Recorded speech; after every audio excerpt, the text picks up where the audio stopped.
Allah'ın salamı, rəhməti, bərəkəti hər birinizin üzərinə olsun. Allah'ın izinlə bu dəvəki çatdıracağımız mövzu ilahi sir haqqında olacaq. Kainatda heç bir şey hikmətsiz yaradılmamışdır. Bu kainatda ilahi sir və hikmətin insan oğlu təfəkkür eləyərkən anlayır. Allah Subhanahu wa Ta'ala Quran-ı Kərimdə 137 yerdə insan oğlu bu dünyanın, bu kainatın sirli yaradılışını təfəkkür etməyə dəvət edir. Ki bir yaradılışa, bir kainata, ağaçlara, canlılara Allah Subhanahu wa Ta'ala bizə misal çəkərək, bunları bir düşünərək, bu varlıqları bir yaradan var. Onları təfəkkür edib və o yaradanı tapmağa Allah Subhanahu wa Ta'ala bizi dəvət edir.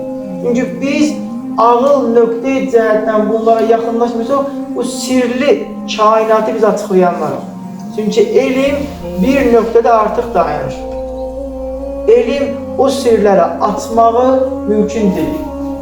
Bunları insan Allah Subhanahu wa Ta'ala'nın kitabı olmasa, bu dünyada yaradılışın sirrini insan aça bilməz. İnsan öz-özünə sual verməlidir. Hardan gəldik və hara gedəcək? Və Allah Subhanahu wa Ta'ala bizi nə üçün yarattı? Yaradılış məqsədimiz nədir? Bunları insan öz-özünə sual verərkən, öz içində bu sirləri açmış olur. Çünki Allah Subhanahu wa Ta'ala Quran-ı Kərimdə sizi boş yerə yaratmadıq.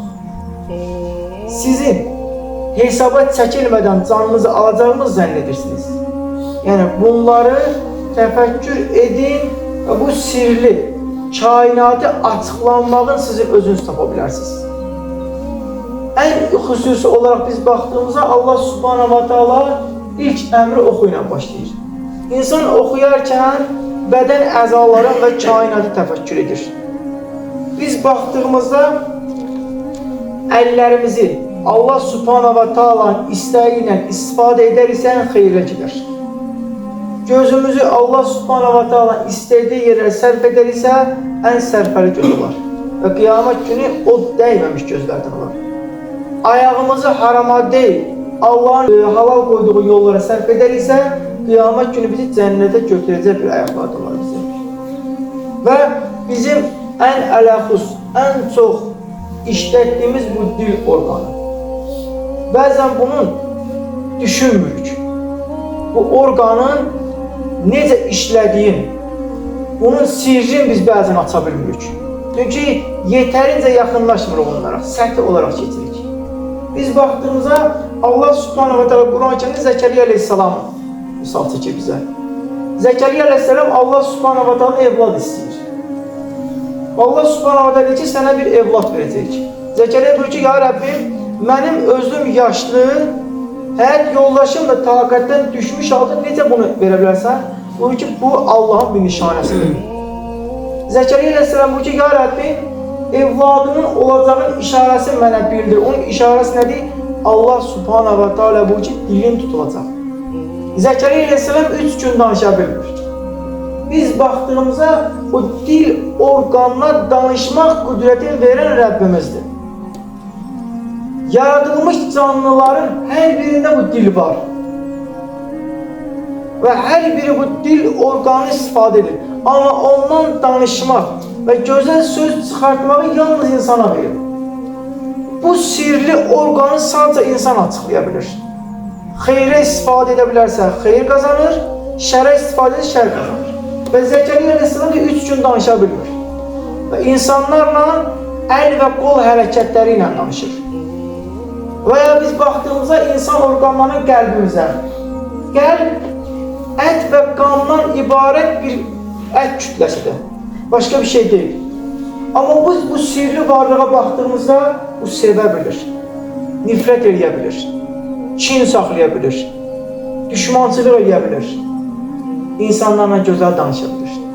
Bu hər biri qəlbdən gəlir. Amma bu sirli varlığa baxdığımızda, elmdən biz baxdığımızda bir ət kütləsidir. Bir ət kütləsi necə sevə bilər? Bir ət kütləsi necə nifrət eləyə bilər? Amma biz bu sirli varlığı İslam dininə daxil olandan sonra başa deyir ki, Allah o ət kütləsinə necə bir qüvvət verib, necə bir güc verib. İnsan beyninə biz baxdığımızda, ortalama insan beyninin çəkisine baktığımızda 1 kilo 300 gram. Yukarı aşağı olabilir, ortalama çəki bu götürülür. Pi ve sudan ibaret olan, yağ ve sudan ibaret olan bir vasıta, beyin. Elm bunu bu şekilde araştırır. Ama Allah Subhanahu wa Taala o beynimize bir qüvvət verib ki, biz onunla elm qazandıq. Biz onunla dünyanı qururuq. Biz onunla dünyanı da məhv edirik. Biz onunla insanları da sevirik. Biz onunla insanları da incitirik. O beyinle, bu sirli varlığı bize veren Rabbimiz var. Bunu təfəkkür etmeye, bunu düşünmeye daima lazım değil mi? Allah Subhanahu wa Taala ne buyurur? Biz insanı en güzel biçimde yarattık. Bu yaratılış içinde, bu kainat içinde ürək, qəlb, beyin, her bir canlıda baktığımızda var. Ama onlardan yeterince istifade etmek gücü insana verdi. Ama insan onlardan necə istifade edir? O sirli varlığın Rabbine yakınlaşarak sirrini atmakla.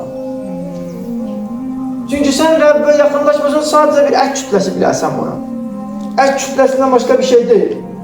Hz. Musa Aleyhisselam bir gün Tur dağında Rabbine buyurdu ki, ya Rabbim, necə olur ki bazı insanlara nimet verirsen, bazılarına əzab.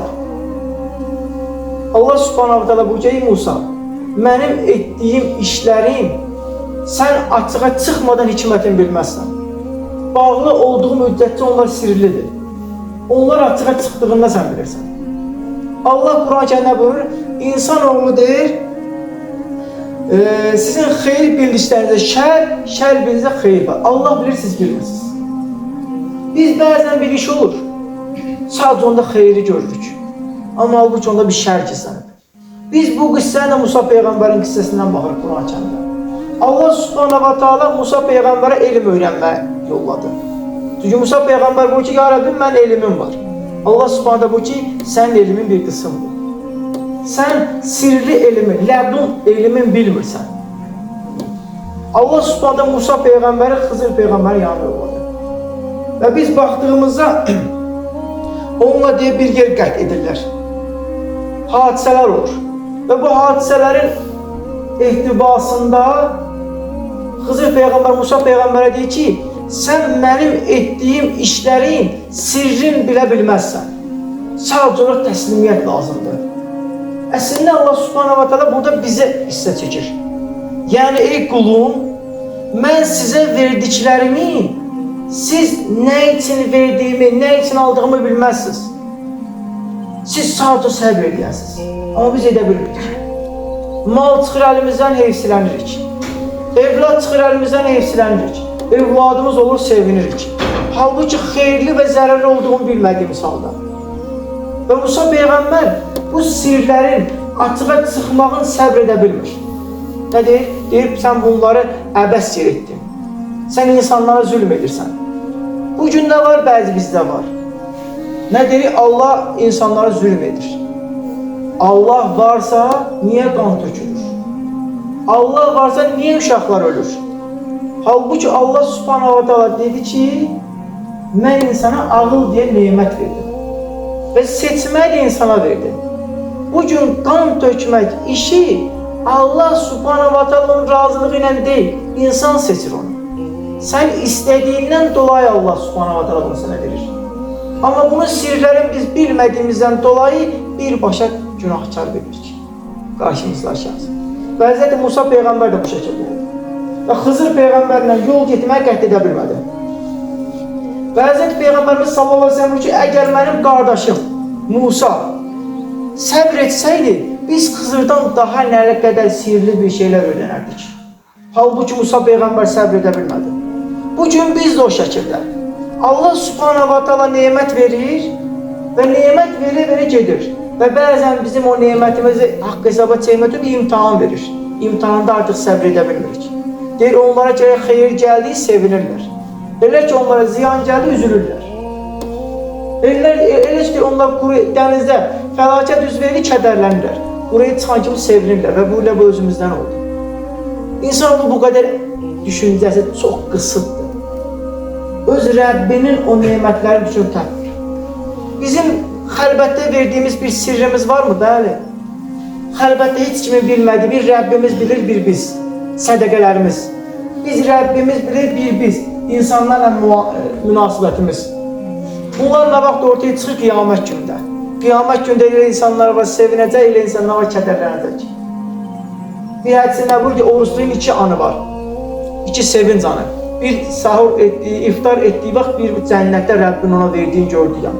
Çünki bu dünyada o orucla, o acılıqla nələr etdiyini bilmir. Nələr qazandığını bilmir. Onun sirrin, onun ilahi sirrin yalnız qiyamətdə Rəbbi ilə üz-üzə gələndə biləcək. Bir kör şəxsin, ama şəxsin, görməyən şəxsin gözləri birdən-birə açılsa, bu kainata, bu ağaçlara baxıb nə qədər heyrətlənər. Şeyx Sədi buyurur ki, ağıllı insan bir yarpaqdan ibrət götürər. Ki, bu Rəbbimizin bir yaratdığıdır, bir yarpaq. Amma deyil, cahil insan bütün meşəni versən ona sadəcə quru ağaçdan başqa bir şey bilməz. Ağıllı insan deyil, bir nağıldan özünə dərs çıxardar. Cahil insana ensiklopediya belə oxusan xeyir yoxdur. Çünki onun qəlbi kördür. O çünki Allahın nəyi harada gizlətdiyini öyrənmək istəmir. Xeyirdə şər, şərdə xeyir olduğunu heç vaxt bilmir. Çünki niyə? Əlində olanları istəyir. Bu uca bu olsun. Biz baxdığımızda balaca bir uşaq yeməkdən başqa bir şey istəmir. Ancaq ana sütü ondan başqa bir şey istəmir. Uşağın yeməyi seçmək yaşı 7 yaşına gəlib çatanda olur. 7 yaşına qədər uşaq yemək seçmir. Valideyn nə verirsə onu götürür. Halbuki onun yeməyin hansının qidalandırıcı, hansının xeyir olacağını uşaq bilmir. Anası bilir. Onun sirrini uşaq bilmir, anası bilir. Anası bildiyindən dolayı uşaq anasına təslim olur. Rəbbimiz bizdən də bunu istəyir, Allaha təslim olmalı. Və uşaq bir 10 yaşına çatanda artıq geyimə seçir. Ki, mən o geyimi istəmirəm, bunu istəyirəm. O ayaqqabını istəmirəm, bunu istəyirəm. Halbuki ama 10 yaşına qədər atası, anası onu ən gözəl geydirirdi. Uşaq bilirdi, xeyr. Böyüyəndən sonra kiçik şəkillərimizə baxırıq ki, valideynlərimiz bizi nə gözəl geydirib. Özləri əyinlərində paltarı olmadığı halda bizi nə gözəl geydirib. Amma biz uşaq vaxtı o sirri bilmirdik. Biz sadəcə olaraq geyim bilib qaçırdıq. Elə ki, uşaq 20 yaşına çatdı, artıq təfəkkürə yetişir. 40 yaşına çatdı, bu dünyada yaxşı və pisin hər birini ayırt edə bilir. 40 yaşda insanın yetkinlik bir yaşıdır. Tam olğunluq yaşı, 35-40 yaş. Artıq burada insan hər şeyi anlayır.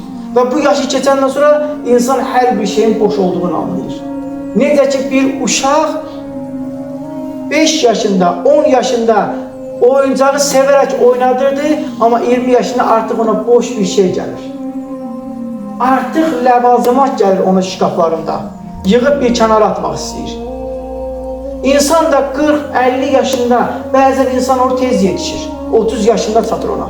Anlayır ki, artıq bu dünyada mən gedəcəyim. Bu dünyada Allah Subhanahu wa Ta'ala bunları mənim təfəkkür etməyim, mənim ona çatmağım üçün verdi. Bu ağlı, bu gözü, bu əli, bu ayağı, hər biri mənə bundan ötürü verdi. Amma mən bunları boş yere istifadə etdim. Artıq gec olur. Peyğəmbərimiz nə buyurur? Bir insana 55, bəzi yerdə 60, bəzi yerdə 50 keçir hədislərdə. Ömür veribsə, artıq deyir, onun Rəbbinə gətirəcəyi bir bahanəsi yoxdur. Çünki hər bir yaşı verdi sənə, hər bir neməti və ağlı da verdi. Ki, ağlınla bu sirri varlıqda təfəkkür et və bu sirri varlığı sənə verən Rəbbini tap və onu şükürün et. Allah Subhanahu wa Ta'ala Quran-ı Kərimdə Süleyman Aleyhisselamı buyurur ki, Əl-Abdul Ni'mə, nə gözəl quldur. Bilirsiniz niyə Süleyman Peyğəmbərə bunu deyir? Süleyman Peyğəmbərə Allah Subhanahu wa Ta'ala bütün sərvət vermişdi. Amma Süleyman Peyğəmbər buyurur ki, mən fəqirəm və fəqirlərlə olmaq istəyirəm. Çünki deyir, mən fəqir doğuldum. Heç bir şeyim yox idi mən doğulanda. Bu neymətlər Rəbbimindir, mənim deyil. Süleyman Peyğəmbər çox vaxt deyir, fəqir insanların yanında gətirirdi.